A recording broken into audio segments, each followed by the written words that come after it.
नमस्कार मित्रांनो. तर काल बिग बॉसचा पहिला एपिसोड झाला आणि तुम्हाला कसं वाटलं त्याची प्रतिक्रिया प्लीज मला कमेंटमध्ये सांगा. तर मित्रांनो, कालच्या पहिल्या दिवशी ॲज युजुअल सगळेजण आता खुलून येतायत, सगळे एकमेकांशी बोलतायत वगैरे. आता एका दिवसात कोण कोणाचं फ्रेंड होत नाही हे पण आपल्याला पुढील काही क्षणातच कळेल. तर मित्रांनो, आपण आता सीन वाईज जाऊया. तर पहिला सीन काल जो थोडासा वाटला तो प्रभू राजेंचा वाटला, की प्रभू जे आहेत ते साखरसाठी ॲक्चुअली खरं पण खरं असं मला तरी वाटलं, की अटेन्शन सीकर आहे. त्याला जसं कळलं, की त्याच्याकडे बघून हसतायत लोकं, he started again and again. त्यामुळं त्याला असं वाटलं, की त्याला अटेन्शन मिळतंय. तर विशालने जेव्हा त्याला उचलून घेतलं, मनगुटीला हात लावून आणि त्या टाईमला तो नीट होता, पण नंतरनं तो त्याला धमकी दिला, की "मला हे असलं सगळं चालणार नाही. मला महिन्या-महिन्याला रक्त चढवावं लागतं" वगैरे.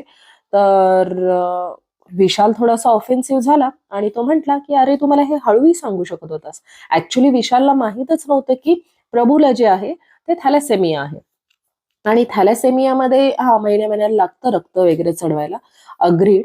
पण प्रभू खूप काल एका एपिसोडमध्येच तो मला वाटल्यासारखं नाही म्हणलं तरी 10 ते 15 वेळा तर हे विषय काढलेला आहे तो आणि मे बी माहीत नाही बिग बॉसने मुद्दाम दाखवलं का काय, काय माहीत नाही. पहिला सीन तर असा झाला. तर तुम्हाला या सीनमध्ये असं किती वेळा वाटलं म्हणजे किती जणांना वाटलं, की प्रभू जो आहे तो फक्त आणि फक्त अटेन्शन सीकर आहे आणि त्याला जाणून-बुजून दाखवायचं आहे, असं वाटलं का? आता खूप सारे लोकं त्याला सूरज चव्हाणसोबत कंपेअर करतात आणि करत आहेत. पण मला नाही वाटत ॲक्चुअली, की सूरज ॲक्चुअली भोळा होता. ते आपल्याला दिसूनही आलं होतं. पण मला तसं प्रभू शेळके वाटत नाहीये. तर पाहूया पुढे काय-काय होतं. आता कालच्या एका दिवसामध्ये आपण जज नाही करू शकत. पण ठीक आहे चला.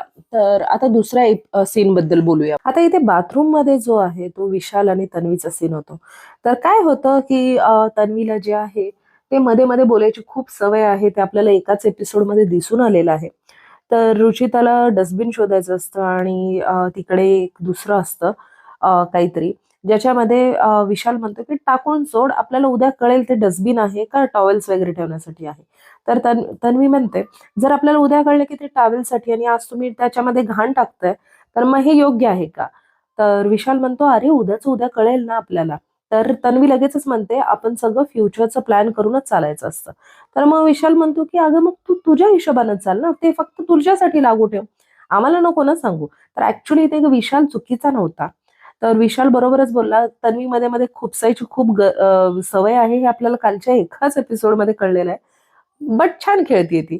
तर इकडे तुम्हाला कोण बरोबर वाटलं विशाल की तन्वी? आता सकाळ होते 800 खिडक्या 900 दारं या गाण्याने मस्त डान्स वगैरे करतात. तर आपला प्रभू बिचारा सकाळ-सकाळी मस्त अंघोळ वगैरे करतो आणि बाहेर येतो. विचारतो तो पावडर कुठे आहे, तेल कुठे आहे? I agree. तो सगळं करतो, पण जेव्हा डोकं म्हणजे केस विंचरण्याची वेळ येते, तेव्हा तो चक्क कपडे धुवायचा ब्रश काढला आणि तो बोलला, की हे असेल. म्हणजे खरंच माणूस हा भोळा आहे का त्याला जोक मारण्यासाठी तो हे करतोय अटेन्शनसाठी? God knows. म्हणजे मला तर हे ओव्हर वाटलं थोडंसं. तुम्हाला कसं वाटलं ते सांगा? का त्याने कधी पाहिलंच नसेल, की कपडे कसे धुवायचेत वगैरे. तर जाऊ द्या तो विषय. तर मित्रांनो मस्तपैकी गाण्याला सुरुवात होते. इकडे काही जणांच्या अंघोळी होतात, काही जणांच्या अंघोळी होत नाहीत आणि सगळे गार्डनमध्ये बोलत असतात. साखर तर अजून आलेली नसते. तर साखरेसाठी पण चाललेलं आहे, की साखर पाठवा बिग बॉस, साखर पाठवा बिग बॉस. बघूया आता बिग बॉस कधी पाठवतात. दिव्या शिंदेची स्टोरी ॲक्चुअली इन्स्पायरिंग तर आहे. म्हणजे मी पण एक 7-8 व्हिडिओ तिच्या आधी पाहिलेले आहेत. तर actually she is motivator for everyone. तर ती राकेशला तिची स्टोरी सांगते, की मी जे आहे भाषण वगैरे करायला जाते, तेव्हा पोलीस वगैरे मला सांगतात, की "ताई तुम्ही भाषण कमी करा." आणि मला खूप आवडतं लोकांना मोटिव्हेट करायला आणि त्यांच्यावर अन्याय होतोय, पण ते बोलत नाहीयेत. पण मला त्यांना इतकं जागृत करायचंय, की ते स्वतः बोलायला लागतील. तर ॲक्चुअली तिची चळवळ जी आहे ती खूप चांगली आहे आणि बघूया दिव्या आता कशी खुलून येते नंतर ना, ते पण पाहायला मजाच येणार आहे. बिग बॉसचा आता तुफानचा टास्क सुरू होतो आणि बिग बॉस सांगतात, की तुमच्याकडे 5 मिनिटाचा वेळ आहे. आता हे तुफान तुम्हाला झेलायचं आहे, की सोडायचं आहे हे तुम्ही डिसाईड करा. तर आता इथे इतकी युनिटी होते ना पहिल्या दिवशी आणि सगळेच्या सगळे हात वर करतात आणि म्हणतात, की आपण हा बझर नको दाबायला.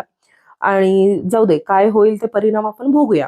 तर आता इथे अनुश्री एकटीच आहे जी म्हणते की आपण बाकीचं सगळं सॅक्रिफाईस करू शकतो रे, पण जेवणासाठी आपण सॅक्रिफाईस नाही करू शकत ना. जेवण आपल्याला लागतं. तर या गोष्टीला सगळेजण तिला काही बोलण्या चाहतच. सोनालीचा रिप्लाय कुणी कुणी ऐकलं मित्रांनो, प्लीज कमेंट बॉक्समध्ये सांगा. ती म्हणते की जा मग तू जेवून घे आताच, असं बोलते. आणि म्हणजे सोनाली थोडीशी विचित्रच वाटली मला. तिला काय बोलायचं ते कळत नाही. मध्ये मध्ये एक एकदा माईक ड्रॉप सारखं टाकते आणि एक एकदा वेड्यासारखंच बोलते ती. तर सगळेजण डिसाईड करतात की बजर नको दाबूया आणि परिणाम बघूया. तर बजर कुणीच दाबत नाहीत आणि फायनली बिग बॉसने सांगतात की आता परिणामी तुम्हाला घर बंद ठेवणार आहे मी. आणि हा मूर्खपणाचं लक्षण आहे की तुम्हाला एवढं सुद्धा हिंमत नाहीये तुमच्यामध्ये की तुफान तुम्हाला झेलायची हिंमत नव्हती, म्हणून तुम्ही बजर दाबला नाही. तर आता बेसिकली घर बंद झाल्यानंतर ना बिग बॉस जे आहेत आगीत तेल टाकतात आणि ते म्हणतात इकडे फक्त अनुश्री ही एकटीच हुशारीने वागली, बाकी सगळे तुम्ही मूर्खासारखं वागलात. तर आता अनुश्रीला जो आला कॉन्फिडन्स की बाबा मी खरी होते, मी बरोबर होते, तुम्ही सगळे चुकीचे होतात, ओव्हर कॉन्फिडन्स ना बाई खूप काय काय बोलून गेली. आणि इथे एक ऍक्च्युली मॅच्युअर कोण बोललं तर सागर बोलला.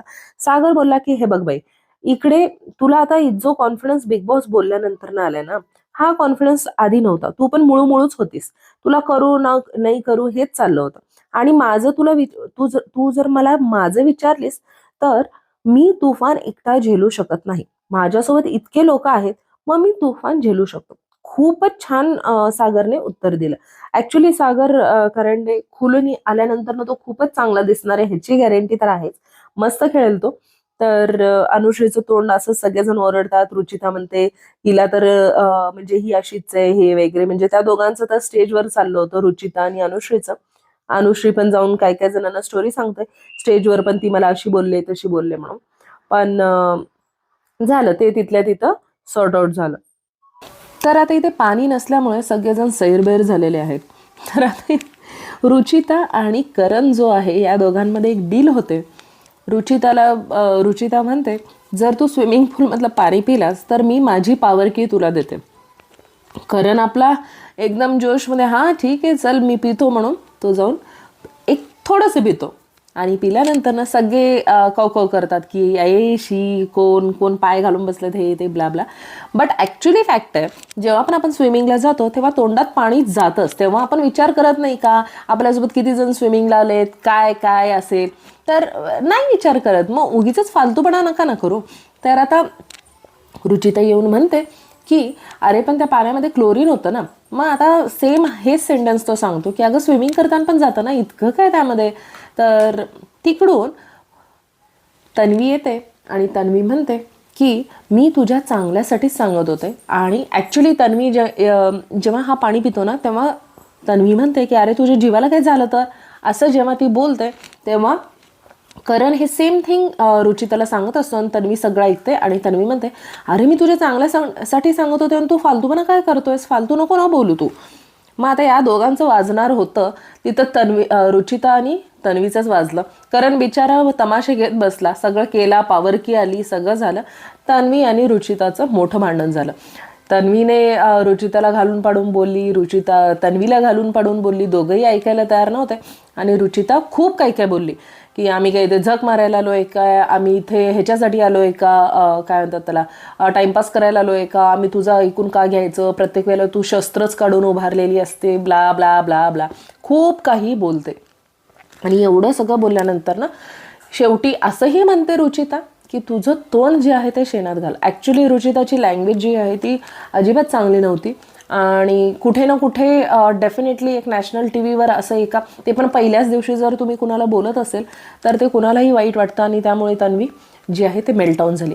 पण ॲक्च्युली तन्वीचा कालच्या एका दिवशीच आपण जर स्ट्रॅटेजी पाहिली तर प्रत्येक गोष्टीत मध्ये मध्ये ती करते आणि तिला मुद्दा काढायचा असतो. आपल्याला हे दिसून आलंय तिने विशालसोबत हेच केलं आणि आता हे करण आणि रुचितासोबत पण हेच केलं. आणि परत नंतर तिला वाईट सुद्धा वाटलं. तर आता बिग बॉस तर बिना पाण्याचं असंच ठेवणार नव्हते सदस्यांना. तर त्यामुळे बिग बॉसने जे आहे पाणी, फ्रूट्स आणि ब्रेकफास्ट जे आहे ते पाठवलं. पण त्यासाठी बिग बॉसने एक कंडिशन घातली की जे शॉर्टकटनं आले आहेत म्हणजे ज्यांच्याकडे पॉवर की आहे त्यांना फूड आणि पाणी आणि चहासुद्धा, आणि जे मेहनतीचा दार उघडं करून आलेले आहेत, त्यांच्यासाठी फ्रूट्स आणि पाणी. तर basically Big Boss, definitely Big Boss कुणाच्याही आरोग्यासोबत कधीच खेळत नाहीत. आणि असं झाला कालचा एक दिवस. कुणाकुणाला कुणाची पर्सनॅलिटी आवडली, कुणाकुणाला असं वाटतं की कदाचित हा माणूस जाऊन पुढे जिंकू शकेल वगैरे. तर डेफिनेटली तन्वी आणि रुचिता हे दोघं, अनुश्री पण, हे तिघं तर ॲक्च्युली उठून आलेले आहेत. विशाल पण म्हणू शकतो आपण. प्रभू प्रभू एकदम वेगळ्याच लेवलला आहे. त्याला कळलेलं आहे की अटेन्शन कसं घ्यायचं आणि कसं दिसायचं. सो तो पण एक आहे. आणि बाकीचं सोनाली नाही अजून तेवढीशी झाली. आणि हिचं सांगायला दीपाली सय्यद, ती पण थोडीशी होतीये. बघूया, अजून पहिलाच दिवस आहे ना, त्यामुळे आपण जज नाही करू शकत. करण सोनवणे डेफिनेटली तो पुढे खूप जाणार आहे. खूप छान खेळतोय तो. तर डेफिनेटली त्याचं जर स्टॅमिना आपण पाहिलं ना, तो डेफिनेटली पुढेपर्यंत जाणार आहे. तो खूप छान खेळणार. रोशन भजनकर तो पण पुढे जाऊ शकतो. तर मित्रांनो, आणखीन तुम्हाला काय वाटतं, तुमची प्रतिक्रिया काय आहेत ते प्लीज कमेंटमध्ये सांगा.